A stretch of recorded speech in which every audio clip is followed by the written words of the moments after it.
जी नमस्कार दोस्तों, एक बार फिर से स्वागत है आपके अपने चैनल मैथ लाइव 2.0 में, जहां हर दिन शानदार ट्रिक के साथ और एक बेस्ट अप्रोच के साथ हर सवाल को एक एक झटके में चटकाना सिखाया जाता है।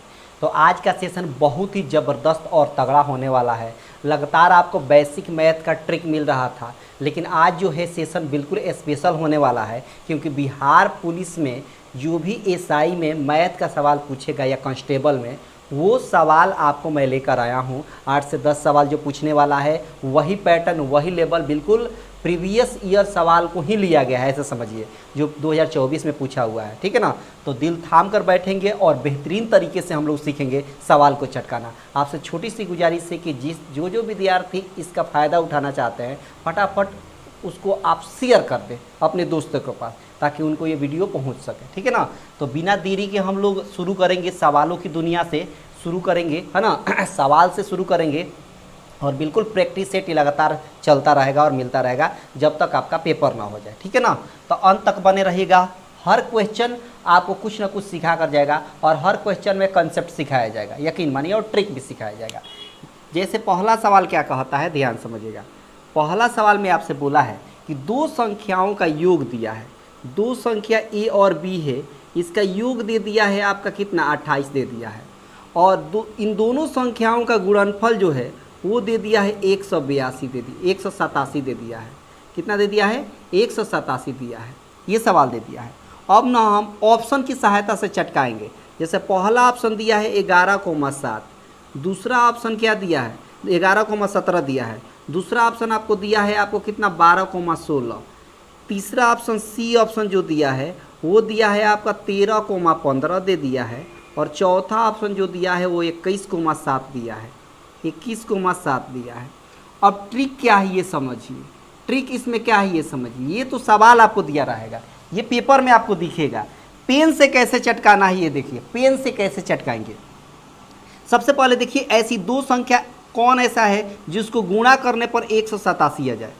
तो देखिए, 5 में 3 से गुणा करेंगे तो 5 3 15, इकाई अंक 5 आएगा, इकाई अंक यहाँ 7 है तो ये नहीं होगा। 7 में 1 से गुणा करेंगे तो 7, और 7 में 2 से गुणा करेंगे तो 14, 147 आ रहा है, जबकि लाना है 187, तो ये अभी नहीं होगा। 6 दूना 12, 12 में 2 आएगा लास्ट में, इकाई अंक 2 आएगा 12 में, जबकि यहाँ 7 है इकाई अंक, तो 2 आया तो ये भी नहीं होगा। जब 3 ऑप्शन एलिमिनेट हो गया तो चौथा ऑटोमेटिक सही होगा, चौथा चेक करने की ज़रूरत नहीं है। वैसे आप चेक कर सकते हैं, 11 में 17 से गुणा करेंगे तो 187 होगा, यानी ऑप्शन ई हो गया। और ये कमाल का अप्रोच है, ये कमाल का ट्रिक है। इस तरह के सवाल को चटकाने का इससे बेहतरीन और शानदार तरीका नहीं हो सकता, यकीन मानिए, बहुत शानदार अप्रोच है। बस देखते चलिए, सीखते चलिए। पहला सवाल था जो 2024 में पूछा हुआ सवाल है बिहार पुलिस में, आप देख सकते हैं, आपको स्क्रीन पर दिख रहा है। ठीक है? अगला सवाल देखिए, अगला सवाल क्या कहता है, इसको देखेंगे कैसे चटकाएंगे। देखिए, सवाल कहता है कि एक जो है, एक कार एक स्थान तक पहुंचने में 50 किलोमीटर प्रति घंटा की चाल से 3 घंटे का समय लेता है। देखिए, चाल दे दिया है कितना, 50 किलोमीटर प्रति घंटा, ठीक है, और समय कितना दे दिया है, तो कहेगा समय दे दिया है आपका 3 घंटा। एक बात बताइए, अगर दूरी निकाले तो दूरी बराबर होता है चाल गुणे समय, दूरी बराबर क्या होता है, तो कहेगा चाल गुणे समय होता है। तो चाल कितना है, 50 है, समय कितना है, 3 है, यानी 150 किलोमीटर हो गया। कितना किलोमीटर हो गया, तो कहेगा कि 150 किलोमीटर हो गया। अब कह रहा है कि बताइए कि चाल में कितना वृद्धि करें कि उस स्थान तक पहुंचने में 2.5 घंटा समय लगे।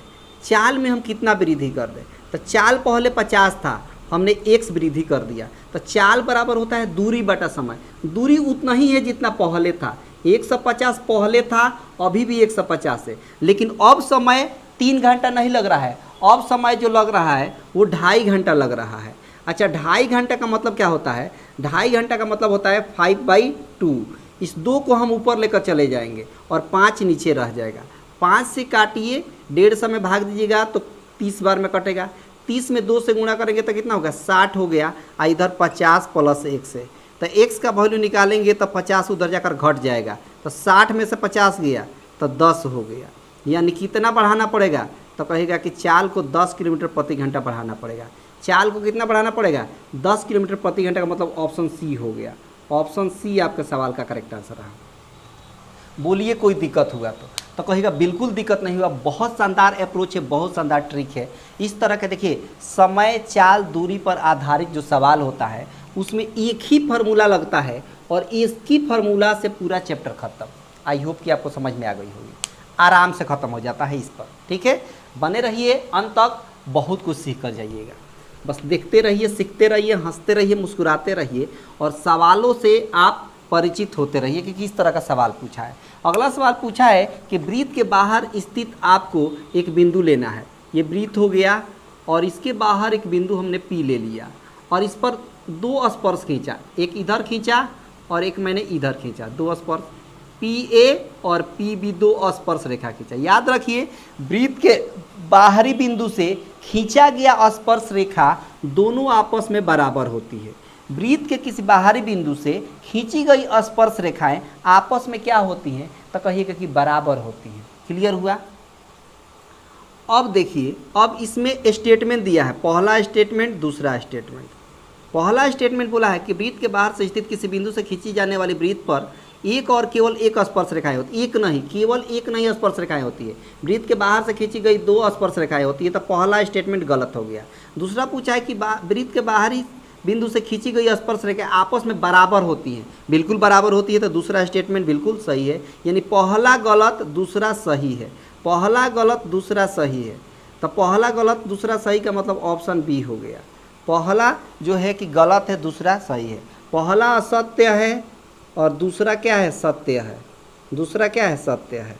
तो दूसरा सत्य, पहला सत्य, ऑप्शन बी में है। क्लियर रहा? कहेगा बिल्कुल क्लियर रहा। अगला सवाल देखिए, समझ गए? सवाल को देखते चलिए, सीखते चलिए, बिल्कुल देरी नहीं करेंगे, सवाल एकदम चटकाते हुए चलेंगे। समानांतर श्रेणी के 15 पदों का योग बताना है। 11 दे दिया है, 7 दे दिया है, 3 दे दिया है, डॉट डॉट। अब बोला है कि 15 पदों का योग बताइए, यानी इस 15 का वैल्यू बता देना है। अब देखिए यहाँ E का मान कितना है, तो कहेगा 11 है। D का मान कैसे निकलेगा, तो 7 में से 11 घटाएंगे। ये AP में है समानांतर श्रेणी। समानांतर श्रेणी में कॉमन डिफरेंस सेम होता है, डिफरेंस जितना यहाँ आएगा उतना ही यहाँ आएगा, तो हम समझ जाएंगे कि ये समानांतर श्रेणी में है। तो समानांतर श्रेणी में जब रहता है तो ये प्रथम पद कहलाता है 11। D कैसे निकालते हैं, सेकंड टर्म में से फर्स्ट टर्म घटाएंगे, 7 में से 11 घटाएंगे तो -4 होगा। और इस 15 का कैसे वैल्यू निकालेंगे, तो इस 15 का फार्मूला होता है, एसएन का फार्मूला होता है, एसएन का फार्मूला होता है n/2 into 2a plus n-1 into D, ये फार्मूला होता है। अब इसी पर रख देंगे, n के जगह पर 15 है तो 15/2 हो गया, 2 इंटू a मतलब 11 हो गया, प्लस n-1, n मतलब 15 है तो 15-1, और d मतलब -4 है तो -4 रहेगा। अब देखिए ये फार्मूला हम मिटा देते हैं। अब यहाँ देखिए 15/2 हो गया, यहाँ पर 11 दूना 22 हो जाएगा, और 15 में से 1 गया 14 होगा, 14 चौका 56 होगा, -56 हो जाएगा। यहाँ पर 15/2 हो गया, अब घटाएंगे तो माइनस में आएगा, तो 6 में से 2 गया 4 हो गया, और 5 में से 2 गया 3 हो गया, -34 हो गया। 2 से कटेगा -17 बार में, यानी -15 इंटू 17 हो गया, कितना हो जाएगा, तो 256 यानी 255 हो जाएगा। -255 आपके सवाल का सही आंसर होगा। -255 का मतलब ऑप्शन बी हो गया। और ये कमाल का अप्रोच है, अगर फार्मूला याद है तो एक झटके में, फार्मूला याद है तो एक झटके में, कहीं पर कोई ताकत नहीं है। बस प्रैक्टिस करते चले मेरे साथ और पेन पेपर के साथ बैठे, ताकि जब भी कोई बेस्ट या यूनिक अप्रोच दिखाई दे या ट्रिक, उसको नोट डाउन कर लीजिए, क्योंकि उस टाइप का फिर कभी सवाल आएगा तो आपसे बचे नहीं। ठीक है, आगे देखिए, बस देखिए अगला सवाल क्या कहता है। अगला सवाल ये है कि कह रहा है कि ax(x)y बोला है कि ax(x)y plus bx plus c बराबर 0 आपको कह दिया है, और कह दिया कि द्विघात समीकरण तो a का मान नहीं हो सकता। बताइए a का मान कौन नहीं हो सकता, कि a का मान कभी भी 0 नहीं हो सकता, क्योंकि a का मान अगर 0 हो गया तो इसको 0 बना देगा, और जब इसको 0 बना देगा तो फिर ये द्विघात समीकरण नहीं रहा, क्योंकि द्विघात समीकरण होने के लिए अधिकतम पावर घात जो है वो 2 होना चाहिए। यहाँ 2 है तभी ये द्विघात समीकरण है, अगर यहाँ पावर का 2 हट जाए तो ये द्विघात समीकरण नहीं रहा। नहीं रहेगा। तो सवाल में यही बोला है कि बताइए हम ए का मान कौन नहीं रखेंगे, कौन नहीं रखेंगे, क्योंकि रखेंगे तो इसको जीरो बना ले, तो ए कभी जीरो के बराबर नहीं हो सकता। बाकी